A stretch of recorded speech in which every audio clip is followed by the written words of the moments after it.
Hey, true believers. Chris Mack coming at you with X-Men number 55. So, as I've said in my other reviews, the club channel went down starting from scratch, so I'm slowly trying to go and get as many of the videos I have backed up re-uploaded, which includes all of the prior Onslaught event videos that we had. And so, in doing that, there's some that I've had to re-record, and so it hasn't given me a chance to finally get to the next part, which we are at in part 16, Twilight of the Heroes. And so this really kind of starts to tackle all the fallout of what was happening after Onslaught X-Men, which I do have that video re-uploaded, so make sure to check that video out. And this one has everybody. I mean, the Avengers, Fantastic Four, the X-Men. And I like the way that Mark Waid opens this up. It's really funny because this guy's talking about how he overpays for his armpit of an apartment. And he goes, in fact, this has only one thing going for it, meaning the apartment. And he goes, the view. And he pulls the curtains back and it's just full frontal Sentinel in your face. And that's just enough for anybody to, soil their shorts. I'd just be like, oh boy, and with that, I'm hitting the snooze. I'm going back to bed. And, because 90s... we get this beautiful double-page splash art. And again, I love that these look great. I hate having to flip the book. It's very cumbersome.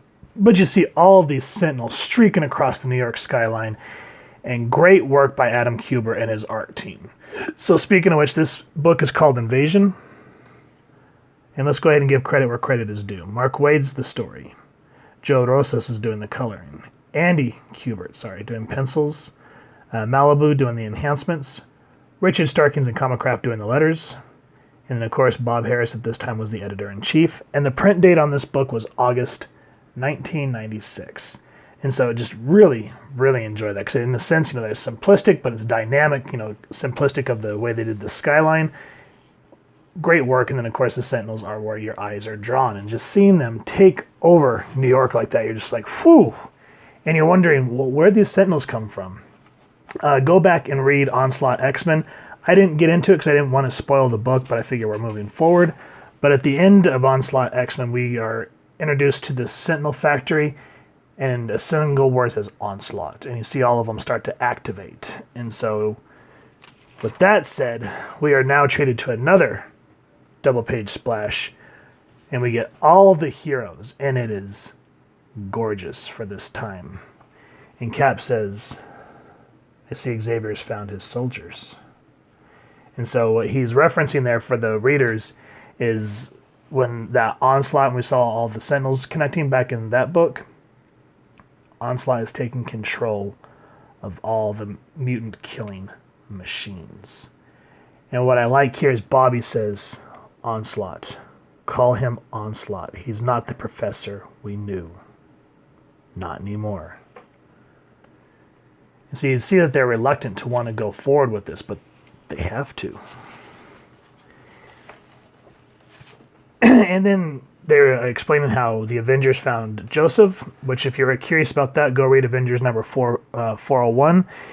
And apparently Joseph's first appearance was Uncanny X-Men 327. And we got a brief cameo of him back in X-Men number 53 where he's, what was he, like he walked up on that village and he said, call me Joseph. And so, yeah, that's going to start going on. And there's something else I wanted to talk about here. Hold on a second. What was it? I don't remember. It was something to do with Fantastic Four, but I'm drawing a blank because I have not had enough. Here it is. So if you guys haven't read Onslaught X-Men or Fantastic Four number 45, Reed's talking about how Onslaught wants Franklin for his reality-bending powers, and just straight up abducts him. So Onslaught has Franklin Richards at this point. So if you remember, he was talking about not Uncle, but his imaginary friend Charlie. That's how Xavier was trying to lure Franklin into his clutches, and I guess it happened in that book. I've never read it. Like I said, when it comes to Onslaught event, I'm not going to go get into all the other Marvel books. I want to focus on the X books. And I like how Cap calls this thing to action. So we see the Fantastic Four, the Avengers, the X-Men, all rallying with Cap here. And that's a great page there by Kubert and the art team. I just wish that we could have seen this on the big screen. That would have looked great. And then this is where we cut in and we see that Onslaught and Charlie are trying to work Franklin over, saying, no one's going to hurt you, pal, because I'm a part of Onslaught, and you can be too. He's like, I don't want to. He's like, we're both looking out for you, child. We have been now for a while. And so they're slowly trying to manipulate him. And then we cut over to the Blackbird, and Angel and all his team just got done visiting Moira, which if you're interested about, because they were talking about the Xavier Protocols, and that was brought up in Uncanny X-Men 335, which I have that review finally recorded, so go check that out. But Jean and Cyclops are saying the Xavier Protocols, as Moira called them, show in deadly detail how to neutralize each and every X-Man, including Xavier himself. He knows our strengths, our weaknesses. What possible chance do we have against him? And this kind of reminds me, if you guys have never... I wonder if Mark Waid took this idea from a Justice League story he wrote called Tower of Babel, which Batman has a whole bunch of protocols on how to take down the Justice League, and Ra's al Ghul takes it and perverts it. So if you guys would like me to do Tower of Babel, which is an absolutely amazing arc, let me know if you'd like me to review that series down in the comments below. But this very much harkens to that, and it's funny that's the same writer. And so Cap, as I said, calls everybody to different teams. And this is kind of the science team. So, you know, you get Goliath, Iron Man, Franklin, Reed Richards, and then Bishop, I guess, because he's more of a futuristic weaponer. And I just love how, okay, then we get more into the brutes, and so you see Cap and everybody just kicking the Sentinels' butts. And he goes, nevertheless, they battle on, fired by the one thing, hero or mutant, that they have in common, their fighting spirit. And so that's great. And now the one thing that I can start to see that Mark Waid's kind of starting to build up in this series, got to get past the ads, is even though while all this is going on with the Onslaught stuff, you can kind of start to see this love triangle between Joseph, Rogue, and Gambit start to flourish.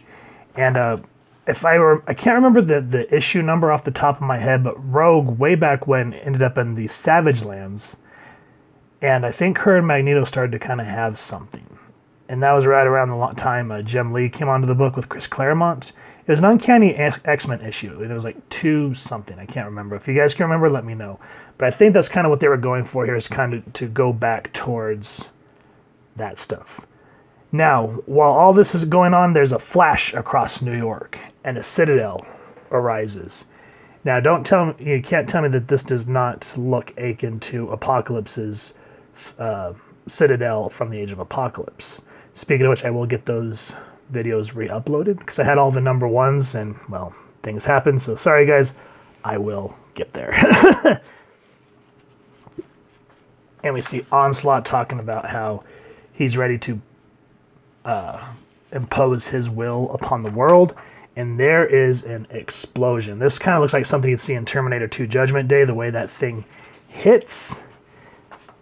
And it causes a lot of different people to be injured, like some of the key players of the Avengers.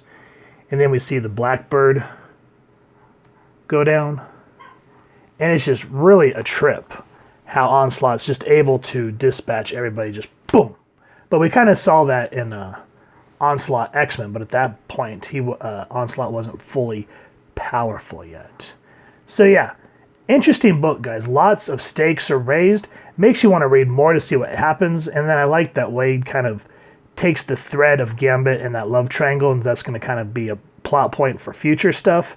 They're like, okay, well, here's something we're working on, but we're going to put a pin in it because we need to focus on this stuff. And this is what I like, is even though this was an event, still interesting. And it just didn't really feel like in your face or overwhelming like how a lot of events are happening now, where it just seems like, oh, here's Civil War 2.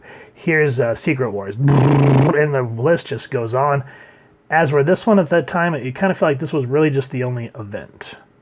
because I can't really think of anything else, because it was what, the Age of Apocalypse, that took its time, and then this. So I appreciate that very much.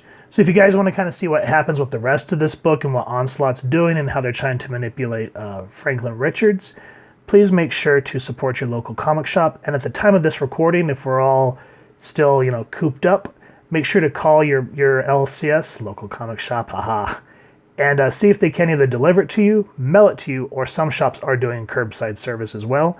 If this is in the future and we all have hover cars and we're actually allowed to go outside, then please take some time out of your day to go support your local comic shop. And if you wouldn't mind, if you've enjoyed this review, hitting like, share, and subscribe helps the club channel more than you could possibly know, especially since we're having to start over essentially. And it would help, you know, if you guys were subscribed, please make sure to resubscribe. If you're new, feel free to subscribe as well. And when you share the video, you can get your friends and family excited about reading as well. And if you wouldn't mind hitting that fancy little X bell next to subscribe, that way as we continue to upload content, you guys will get notified. Come to the channel, and we'd just love to have a dialogue with y'all or hear your feedback down in the comments below or on our social media pages, which I'll make sure to leave the links down in the description below. So with all that said, I hope you all continue to have an absolutely amazing day reading, and happy hunting, true believers.